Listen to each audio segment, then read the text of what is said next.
Welcome back, and still on the 2027 election and the build-up in Nigeria, we're going to be looking at the current trends with the Northern Power Bloc. And joining us via Zoom this morning from Birnin Kebbi is Abdulrahman Manga. He's a political coordinator, Kaura. Good morning and welcome to the program.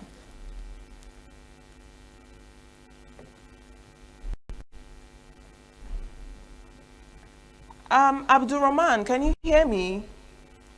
Yeah, I can hear you loud and clear now.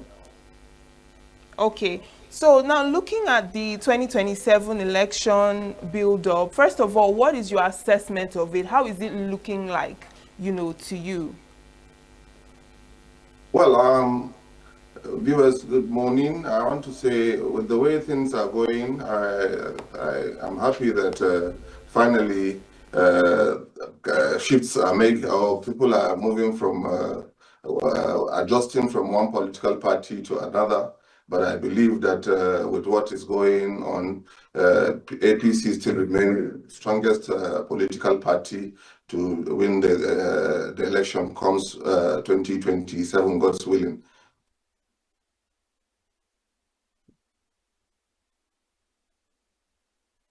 Political moves that are shaping, the trajectory of the 2027 election so far? Yeah. Sorry, come again. I said, what would you say are the key political moves that are shaping the trajectory of the 2027 election so far? Yeah, you see, just recently we have some key players that were part of the 2023 elections that brought in the present administration into power, moving from the APC to other political parties. And we believe that what has been done is just a kind of deliberate attempt to derail the APC government, looking at they were there and maybe they were not part of the appointments and what have you. Because these were the same people that stood firm to sell the government of the day, give us the assurance that the Asiwaju-led administration is what supporting. And Asiwaju came in, and so far so good. There have been tremendous changes in so many things in the country. And today they find themselves not in the government, and they decide to move to other political parties to form another alliance to see how they can bring the government of the APC down. And with what the composition of the people we have seen moving is a no threat to the APC, and I think this is when APC will even work stronger, looking at the way and manner things are going. All right, now, so how prepared and how united are the North, ahead of the elections? Would you say that there are cracks, within its political blocks? Well, the cracks we have seen are not cracks that are worth being disturbed about, because those ones that left, I think they left without even being noticed that they have moved from the APC to other political parties. And I want to assure you that the APC is strong and the APC is focused, and the APC will deliver Mr. President, President Asiwaju Ahmed Bola Ahmed Tinubu and the APC government, God's willing.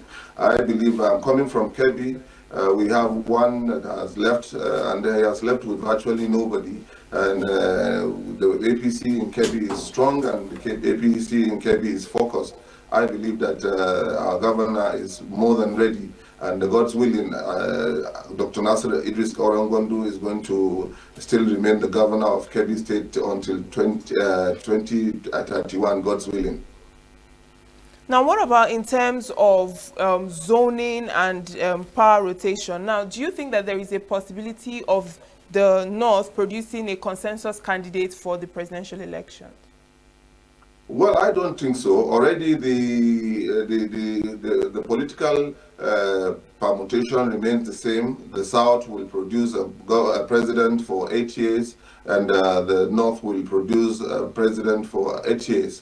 And now is the time for the South. We've already had President Asiwaju coming from the South. And by the time it's 2027, he must have completed his first tenure and continue with his second tenure, God's willing. So the southern part of the country still remains those that are going to produce the president, and we believe the president will re-emerge and continue with his administration till 2031, God's willing. So the North, I think, the same people who came out from the North, like I can remember vividly, El-Rufai was one person that came out and fought vehemently for President Asiwaju, that he remains a resolute candidate and the North should let go for presidency. So I don't know what makes him think, because he's not part of the government, he has not been considered to be any of the appointees, that he is better off to say now the North should present. All we are saying is that we should wait until 2031 when we should be able to present another credible candidate, at least a candidate that we all believe could deliver and continue with the good work of Mr. President. Then the North should think about having leadership. Or else I think we've not been fair, or we are not being fair to the South. All right, now speaking of El-Rufai, let's look at, the leading northern politicians right now. We have El-Rufai, we have Atiku Abubakar, we have Kwankwaso. So now, what role do you think that these people, these key political northern leaders, would play in the 2027 elections? Well, I've seen them, most of these politicians are already expiring politicians. Why I'm saying expiring politicians, they are leaving their comfort zone to where they are going to find it even difficult to finish dealing with the I don't know what to use, dealing with their cracks and settling their differences. Now the issue is who is going to even lead in their opposition, or where they are coming from, who is going to agree to be where and how.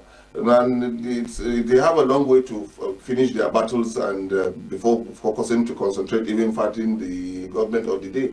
So I want to assure you that we all know who Atiku Abubakar is, who was a former vice president, and we knew how he has fought, and he's still not going to find it easy with the present government. But also Kwankwaso, who is a Bloc in Kano. And I've not heard him in the list of those who have defected. And I want to assure you that the North will support the president, God's willing, looking at some of the things that we have had as far as the president of Federal Republic is concerned. This is the first time I'm telling you, I'm giving you an extra instance with my state, because this is something that you have to support somebody that has brought in physical developments in your areas and have worked tirelessly to improve on the lives of the people of your areas, and that is why you support him, not based on where he comes from. He's coming from the north or from the south. Asiwaju is trying, and Asiwaju is doing well, and we believe that the North will give him a second chance, God's willing. All right, now let's look at, this issue of coalition. We have people defecting from one party to the other, a lot of divisions and the like. Now, when we have key northern figures, just like Atiku you mentioned, and Bala Mohammed, in the center of PDP's leadership, why would you say that the North is still divided even within the party? You see, let me tell you, these are people coming from their various areas, and they have their own followers, and I believe they were someone like Bala Mohammed that you mentioned from Bauchi. I think he was still in PDP when APC emerged, and APC have tried very well in Bauchi. And I want to tell you that without fear of contradiction, that no matter the alignment, they have a lot of cracks in their own homes, which is very difficult for them to mend. I don't believe that for even them to be focused to fight as a strong opposition. APC is a family, and APC has already been. We also have our cracks here and there with the resignation of the chairman of the party, but still, I think we are more focused. APC is more focused in winning the 2027 election than all the alliance that we are seeing. The alliance, as far as we are concerned, is no threat to APC, and I want to assure you that looking at what we see, I believe that APC will be more stronger and will be more willing to deliver its mandate, God's willing. But do you think that the North can benefit anything, from any opposition coalition? That is, if the PDP can't settle whatever internal issues that they have among them. Sorry, come again. I don't understand the question. I said, do you think that the North can benefit from any, opposition coalition if the PDP cannot, settle its internal conflicts? Not at all, not at all, not at all. Why? The North has the only opportunity the North has is to continue to support the present government for the South to complete its 8 years. Then we now focus on who is going to come out, somebody younger, somebody who is more determined, somebody who is focused to deliver from the mandates left by, or is going to be inherited by the president, the outgoing president in 2031. That's President Asiwaju Bola Ahmed Tinubu. You see, I want to make this clear that these politicians were the same politicians that were there to support the government of the day. They all rallied around the APC, and Asiwaju became the president of Nigeria. So if there's any problem, I think they are supposed to rally around the president to fix it.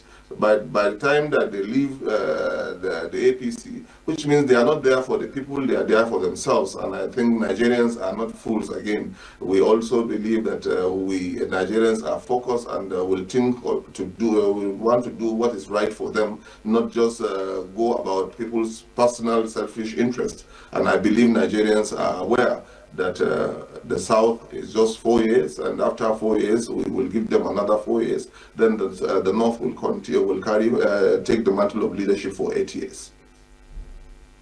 Now, looking at the present situation in the country, what would you say is the feeling of the North towards the current administration? And do you think that they are satisfied enough to want to vote, for Tinubu come 2027? You see, most of the problems we have, or Tinubu has today, were all problems that were inherited by the last government. I believe if the last government have done well, it wouldn't have been what it is today.